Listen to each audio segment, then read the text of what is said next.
Cosmology में अभी तक की सबसे बड़ी मिस्ट्री है कि ब्रह्मांड में ज़्यादातर मैटर क्यों है। बिग बैंग के दौरान ब्रह्मांड में मैटर और एंटी मैटर बराबर मात्रा में बने थे, लेकिन हमारे चारों ओर तो केवल मैटर ही मैटर है। कहाँ गया सारा एंटी मैटर? दोस्तों, ये एंटी मैटर टॉपिक पर हमारा दूसरा एपिसोड है। अगर आपने अभी तक पिछला एपिसोड नहीं देखा है तो प्लीज़ पहले पिछला वाला एपिसोड देखिए, जिसका लिंक आपको डिस्क्रिप्शन में मिल जाएगा। एंटी मैटर के अस्तित्व के बारे में एक थ्योरी सामने आती है कि हो सकता है कि बिग बैंग के दौरान दो पैरेलल यूनिवर्स यानी समानांतर ब्रह्मांड बने हों, जिनमें से एक यूनिवर्स में मैटर है तो दूसरे यूनिवर्स में एंटी मैटर होगा। क्योंकि एंटी मैटर की प्रॉपर्टीज मैटर की प्रॉपर्टीज से अपोजिट होती हैं, इस वजह से भौतिक वैज्ञानिक मानते हैं कि बिग बैंग के दूसरी ओर का यूनिवर्स अपने यूनिवर्स का मिरर इमेज होना चाहिए। उस मिरर यूनिवर्स में हमारे यूनिवर्स की ही तरह तारे, ग्रह और गैलेक्सियां होंगी जो एंटी मैटर से बनी होंगी।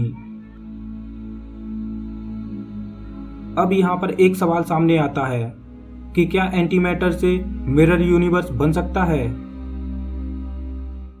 अब ये थ्योरी कितनी सच है, इसको केवल क्वांटम फिजिक्स की मदद से ही समझा जा सकता है।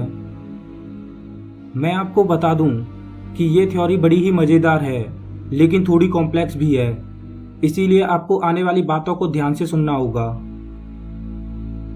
आइए इसको जानते हैं। मैटर में इलेक्ट्रॉन का चार्ज नेगेटिव होता है और एंटी मैटर में इलेक्ट्रॉन का चार्ज पॉजिटिव होता है, लेकिन इलेक्ट्रॉन का मास यानी द्रव्यमान मैटर और एंटी मैटर दोनों में ही सेम रहता है। इसी तरह ही और भी एंटी पार्टिकल्स होते हैं। मान लीजिए कि आप मिरर के सामने खड़े हो, तो आप मिरर के अंदर क्या देखोगे? जाहिर है कि आप खुद को ही देखोगे, और मिरर के अंदर सारी चीज़ें फ्लिप होंगी। जैसे आपका लेफ्ट हैंड मिरर में राइट हैंड नजर आएगा। आइए अब इसी दृश्य को माइक्रो लेवल पर देखते हैं, यानी आपके शरीर में मौजूद छोटे पार्टिकल्स जैसे इलेक्ट्रॉन, प्रोटॉन आदि के नजरिए से देखते हैं। आप ये तो जानते ही होंगे कि इलेक्ट्रॉन न्यूक्लियस के चारों ओर ऑर्बिट में घूमता रहता है, जैसे पृथ्वी सूर्य के चारों ओर घूमती है।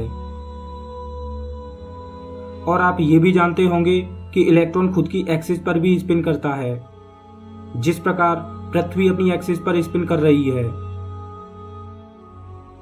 अब इलेक्ट्रॉन की इसी प्रॉपर्टी को, यानी इलेक्ट्रॉन के न्यूक्लियस के चारों ओर रोटेशन और इसकी एक्सिस पर इसके स्पिन को मिरर के अंदर देखा जाए, तो आप देखोगे कि इसके रोटेशन की डायरेक्शन और एक्सिस पर स्पिन दोनों ही उल्टे हो जाएंगे। अब मान लीजिए कि मिरर इमेज में जो इलेक्ट्रॉन है वो रियल है, तो क्या वो फिजिक्स के सारे नियम फॉलो करेगा? जवाब है हाँ।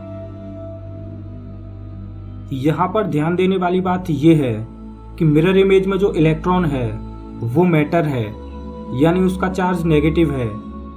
क्या होगा अगर मिरर इमेज वाले मैटर की जगह एंटी मैटर हो, यानी इलेक्ट्रॉन का चार्ज पॉजिटिव हो?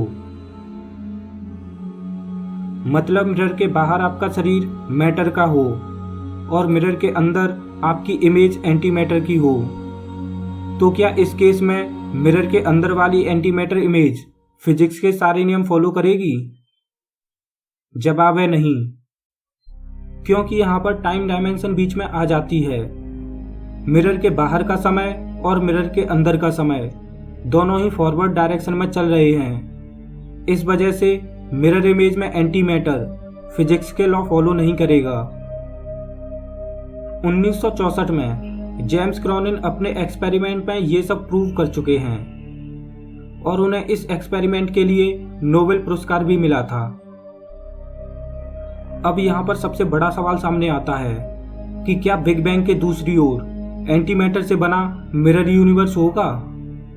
और अगर है तो उसमें तो फिजिक्स के नियम काम ही नहीं कर रहे होंगे।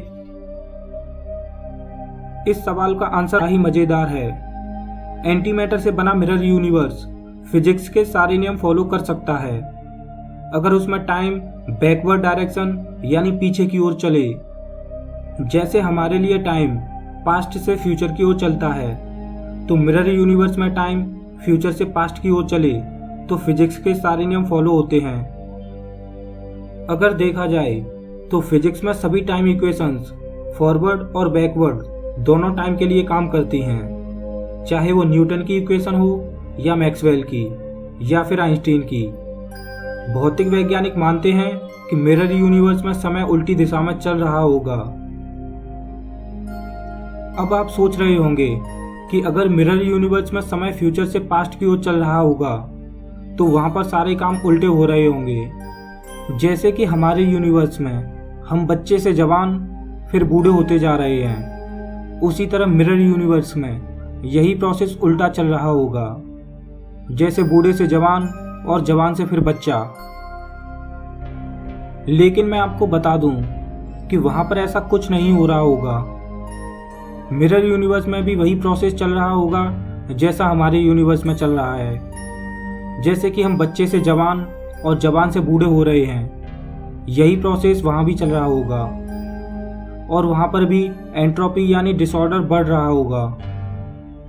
अब यहाँ पर एक सवाल सामने आता है कि मिरर यूनिवर्स के लिए टाइम बैकवर्ड चल रहा है लेकिन फिर भी हमारी तरह ही प्रोसेस हो रहा है, ऐसा क्यों? इसका जवाब है कि टाइम रिलेटिव है। जैसे हमारे लिए वो पास्ट की ओर बढ़ रहे हैं और हम फ्यूचर की ओर, उसी तरह उनके लिए हम पास्ट की ओर बढ़ रहे हैं तो वो फ्यूचर की ओर। हमारे लिए वो उल्टे चल रहे हैं और उनके लिए हम उल्टे चल रहे हैं। मैं आपको बता दूं कि ये केवल एक थ्योरी है जो एंटी मैटर के अस्तित्व पर दी जाती है कि ब्रह्मांड का सारा एंटी मैटर कहाँ गया। इस थ्योरी पर भौतिक वैज्ञानिक भी विश्वास करते हैं, लेकिन फिर से वही बात कि विज्ञान सबूत मांगता है, लेकिन अभी तक इस थ्योरी के सच होने का कोई सबूत नहीं है। दोस्तों, आपको क्या लगता है कि क्या बिग बैंग के दूसरी ओर मिरर यूनिवर्स मौजूद है? प्लीज़ मुझे कमेंट में ज़रूर बताना। अगर वीडियो अच्छा लगा हो तो लाइक कीजिए और हमारे चैनल को सब्सक्राइब कीजिए। मैं हूं आपका दोस्त श्याम, फिर से मिलेंगे एक और नए एपिसोड में। तब तक के लिए नमस्कार।